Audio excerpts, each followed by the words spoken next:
All right, it's summertime. Lots of people ramp up their workouts right around now, of course, because they want to look better in a bathing suit.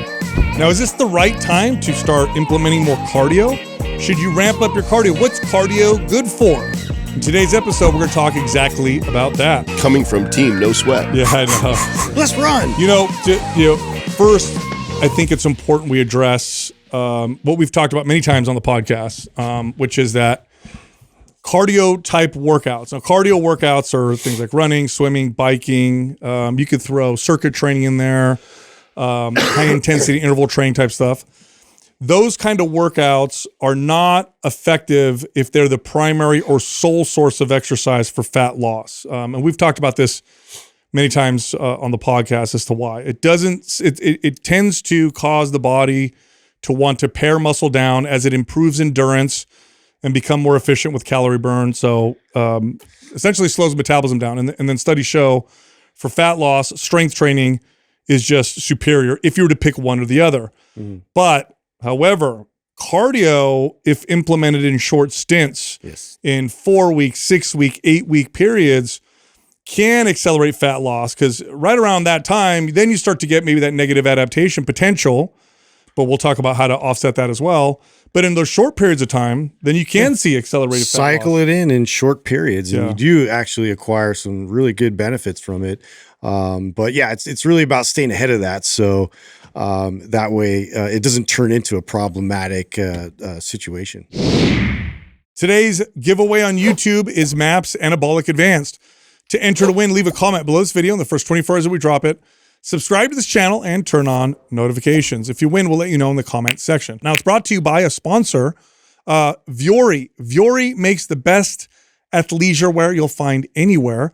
Looks good, lasts a long time, and if you go through our link, you get yourself a big discount. Go to vuoriclothing.com. That's VUORI clothing.com/mindpump, and that link will get you 20% off. Also, because this episode is all about cardio, MAPS Cardio is going to be 50% off for this episode only. If you're interested, go to mapscardio.com and then use the code 50cardio, 50cardio for that discount. All right, here comes the show. So when I used to coach competitors, the analogy I would tell them is that it's like a nitric oxide. That's how NOS, right? That's how we want to use this. Like, I want to dial in every other aspect of the car, right? The suspension, the steering, the tires, the horsepower, the torque. Like, we want to dial all that in, which is our nutrition, our sleep, our all the macros. Like, we want to dial all that in. And then when that is like running sweet, we're seeing all the response we want. Then in those final weeks, when it comes down to that clutch, hit the nitrous. Then we hit the nitrous. Then we use that. We do not want to come out the gates hitting the nitrous before we fine tune everything else. Yeah. That's how I used to explain it. And to not the just that, but the real good pure fat burning effects, minus the potential negatives for muscle, happen in like those short stints. When you go beyond that is when you start to kind of see negatives. But of course, you also want to combine it with good strength training. So cardio can be used as a tool to kind of turbocharge fat loss if you do it the right way. Now, cardio is, when it comes to all forms of exercise, the best for other things, one of them being endurance. Like, if you want endurance and stamina, that's the best way to do it. Now, you can lift weights for endurance and stamina. You can do other forms of exercise for endurance and stamina. But for pure cardiovascular endurance, it's the best. And so there's a lot of value there. It's also valuable for health. All forms of exercise are valuable for health, cardio included. So, those are all the good reasons why you should implement cardio. Well, this is important to talk about, because this is where the misconception around our points on cardio are at. Like, if it's for fat loss, you'd heard us say anti-cardio a lot, right? That's been a lot of the conversation that's come out of here. If I had a client that was their specific goal, it doesn't matter whether I would use it the last 4 weeks or not. The point that I try to get across to that client was that that's not the go-to move for us to go towards cardio.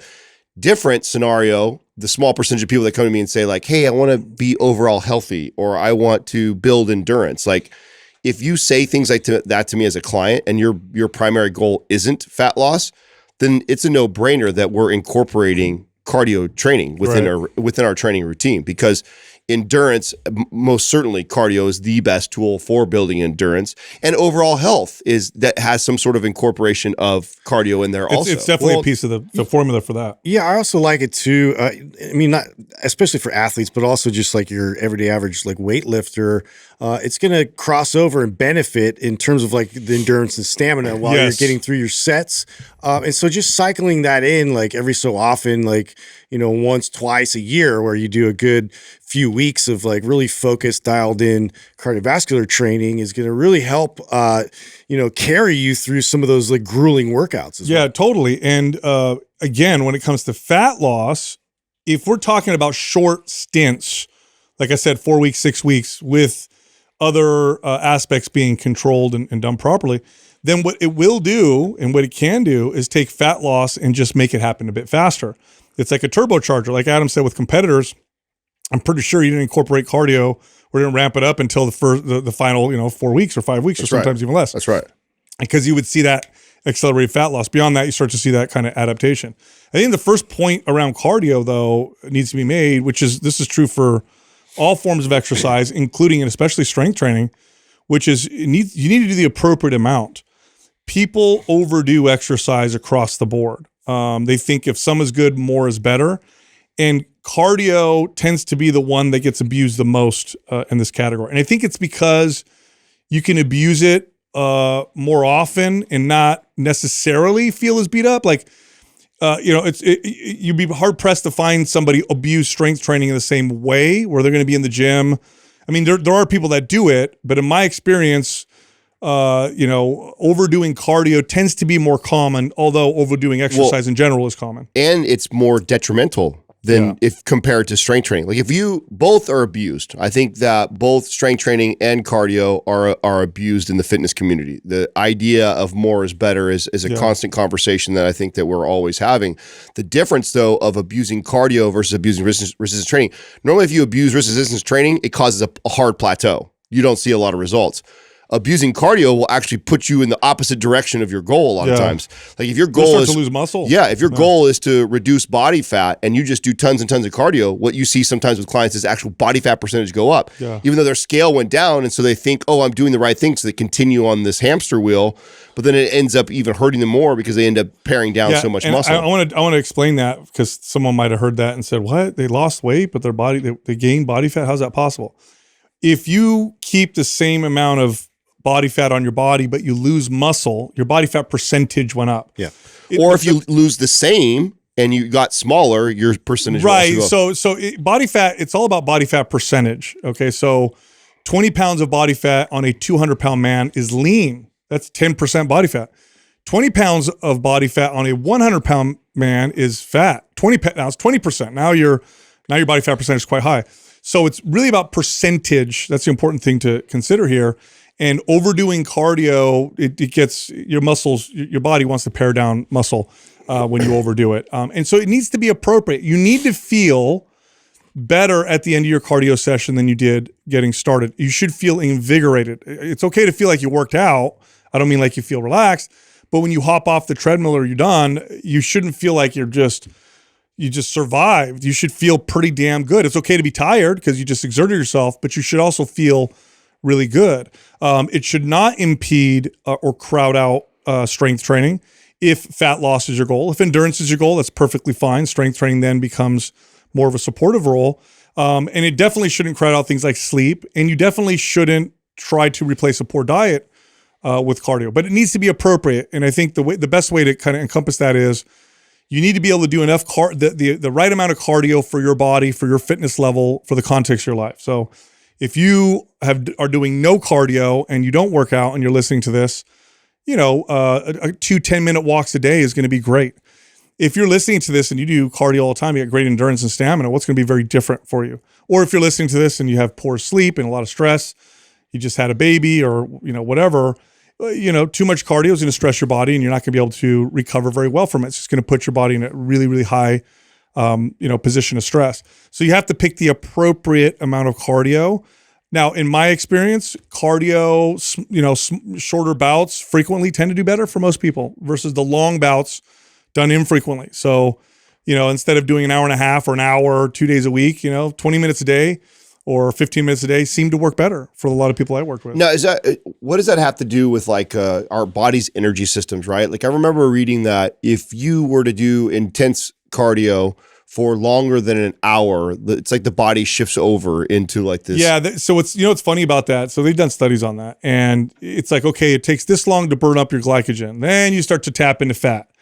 But if your calorie intake is higher than your calorie burn, it doesn't matter. It doesn't matter that that you fasted and now you're in ketosis. Even if your calories are too high, you're going to gain body fat. If they're below what you're burning, then hopefully you lose body fat. So really, it's just about frequent, shorter bouts of cardio tend to be easier to be consistent, easier to schedule. They tend to not beat up the body as much. If you watch the way somebody uses a Stairmaster or a treadmill past the point of fatigue, their form starts to get real sloppy and crappy. So injury risk kind of goes up. It's easier to recover from it because it feels more recuperative. So in my experience, it seems to be better to do a little bit daily versus a lot. Well, that's a really good point to make too, Sal. Like understanding too the mechanics of the cardio that you choose to do too, I think is so important. Great point. Like, you might typically tell someone to go for a light jog or run, but if that person has really poor running mechanics, we might be better off going for a swim or doing the elliptical or choosing a piece of cardio equipment that is more conducive for their mechanics versus you have somebody, and a lot of people make this mistake of thinking that just because they can go run, that they're doing a good job and they're not making things worse. It's like, just because you can pump your arms and move your legs a little faster than a walk doesn't necessarily mean that you're helping yourself. Think of everybody you ever see running when you're going for a walk or you're outside. Easily 95% of them have terrible running mechanics. Most people shouldn't run for cardio because they don't know how to run properly because they stopped running when they were kids. It's a skill at the end of the day. It's a skill. If you look at it, you do see it's rare to see good mechanics. It's rare to see somebody with good form and they've actually been coached as to how to run and how to do that appropriately. And it's definitely something that you can invest in, a coach, and get somebody to help you. If that's like your thing, if you want to be a runner, you should really go get a coach to help you. Yeah. So if you're getting started and you haven't run for years and you're not like an athlete in that sense, I don't think you should choose running as your form of cardio. No. There's cardio machines that make it that are less technical, I think is the right way to put it, right? Yeah. Running is very technical.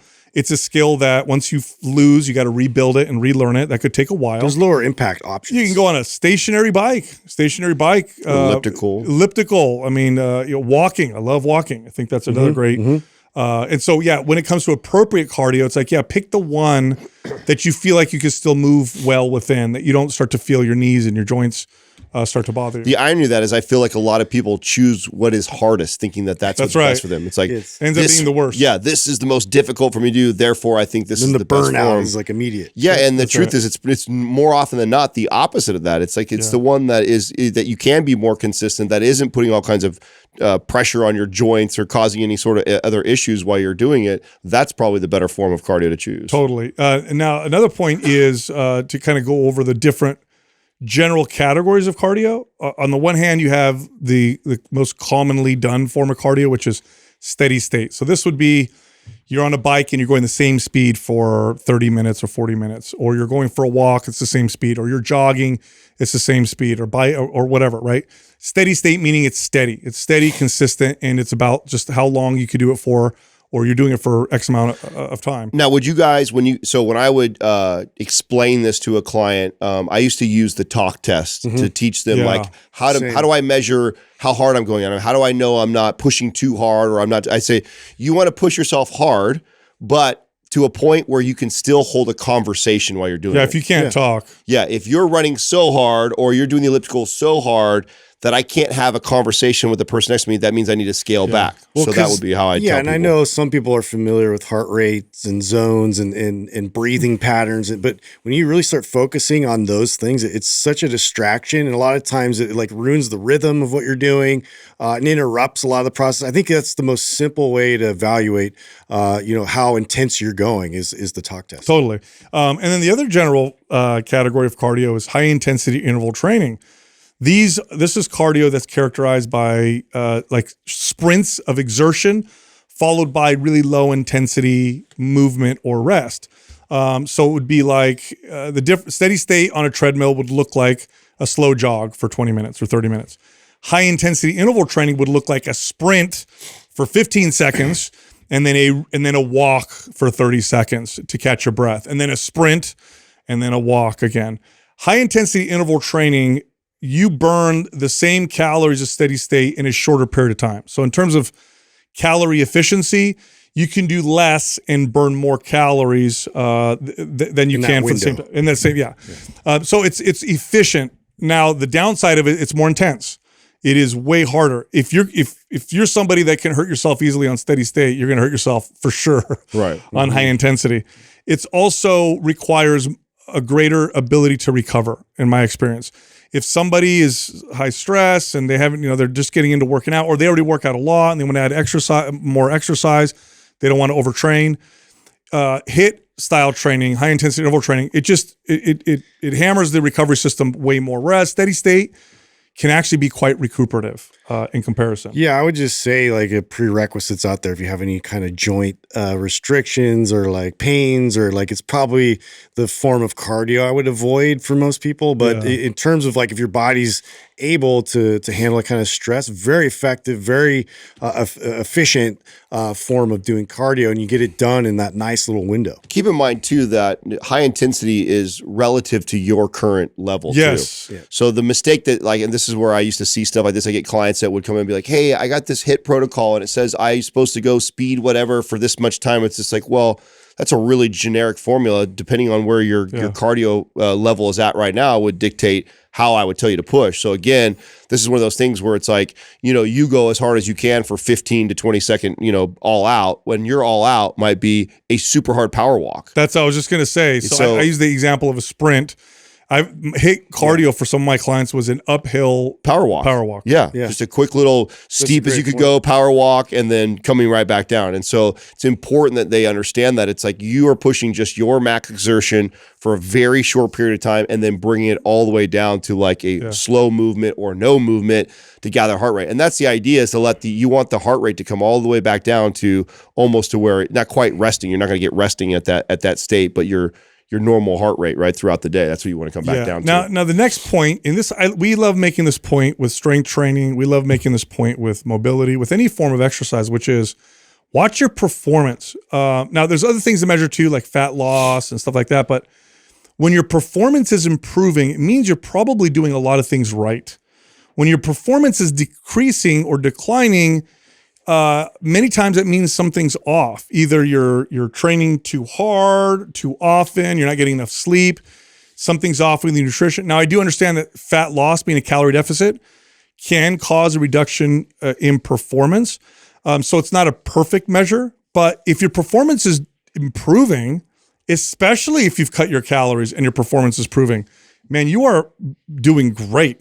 So I like to tell people to pay attention to their performance with their cardio. Last time you did 30 minutes, this time you did 30 minutes, same speed. Did it feel different? Oh yeah, like my perceived exertion this time. Like last time it was kind of hard. This time it felt a lot easier. Or I did HIIT, I would do a 15-second sprint with 30 seconds of cruising. Now I only have to cruise for 20 seconds. Like if you see your performance improving, then you're probably doing a lot of things right. So I like to tell people to focus on that. Plus, the mirror and especially the scale can lie. If you're watching your weight go down, like the example Adam gave earlier, you might lose weight but go up in body fat percentage. And a lot of people don't realize that. They'll stand on the scale, see they lost weight, and they're celebrating, but they don't realize that they're flabbier because they're lying to themselves because the scale went down. Because we talked earlier about how this is abused so much and even more detrimental than resistance training, when I would move clients up, like when we're trying to push the performance in the cardio world, it's very incremental. Yeah. Like it would be a adding 15 seconds or, 0.2 on the speed. Yes. Like it does not, each time what's really neat about cardiovascular training is almost every single workout you can see like an improvement. Mm-hmm. And there's no need for you to go from, you pushing, like, let's say speed 5 is really hard for you. And then the next time you come to the gym, you get to push speed 6 or 7. It's like, no, you just make a goal for yourself to incrementally, really small amounts, or shaving time off by a couple seconds each time. And after a month or 2 months of training this way, you'd be surprised how much you've shaved off, or how much that you've improved your performance just by doing these real subtle incremental changes or increases in intensity. Yeah. Now, next up is to always incorporate strength training. Now, fat loss is your goal. Strength, and that's your ultimate goal. Strength training should be the cornerstone of your routine. You shouldn't be doing more cardio than strength training. Now, if endurance is your goal, then it flips. Now, strength training is there as a support.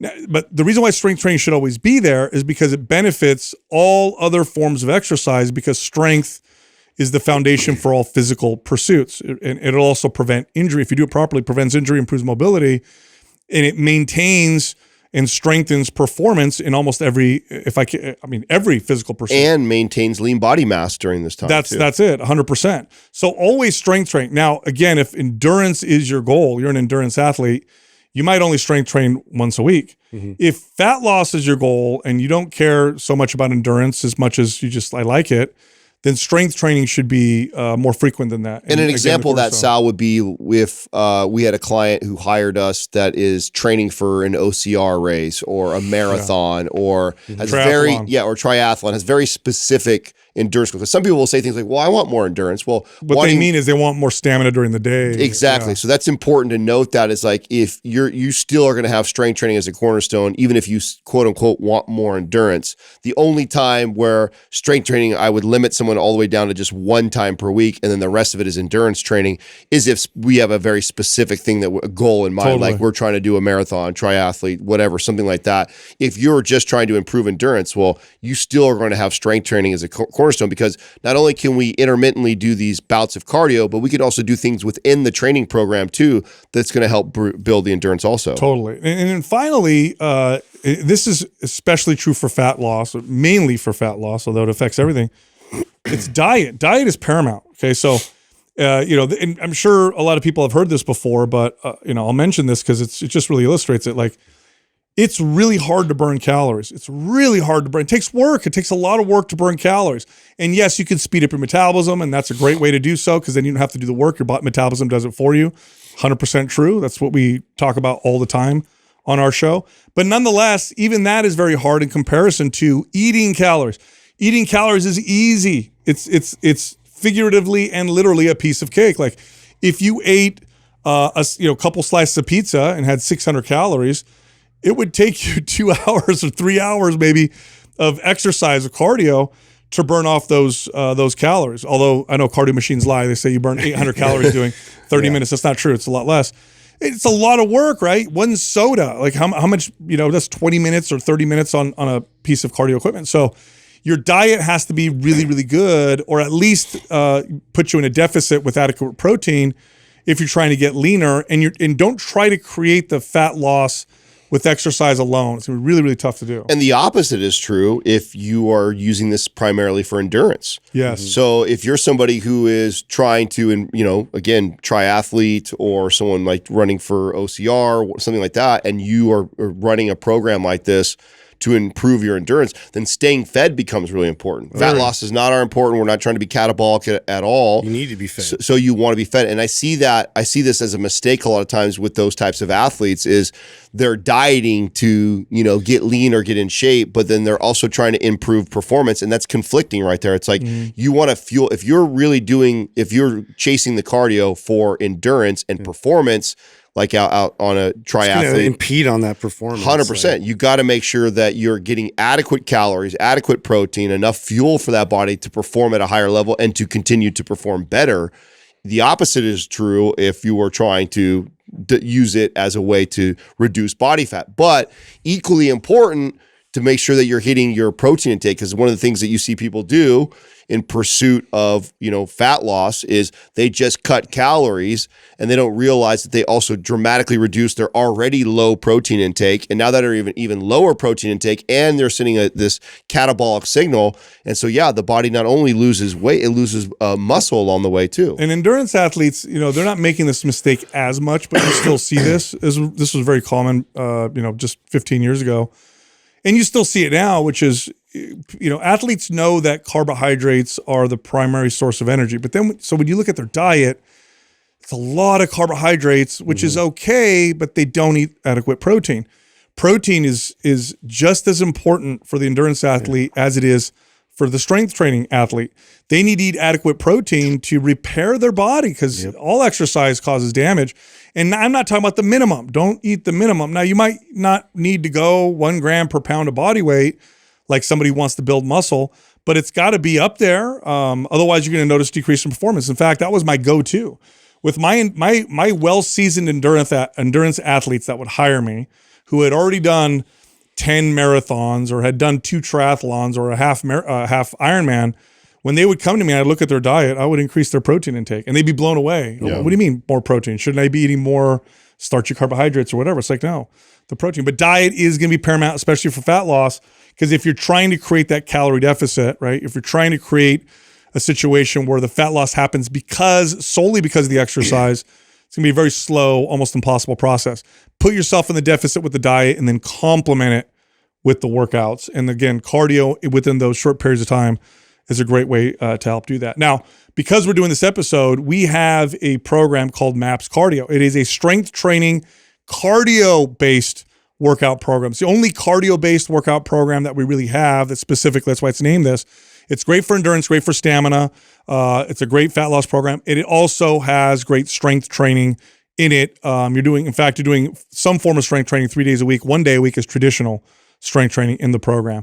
Because of this episode, it's 50% off. So if you're interested in this, go to mapscardio.com and then use the code, 50cardio. 50cardio will give you 50% off MAPS Cardio. Now, you can also find all of us on social media. Justin is on Instagram at MindPumpJustin. I'm on Instagram at MindPumpDeStefano, and Adam is on Instagram at MindPumpAdam.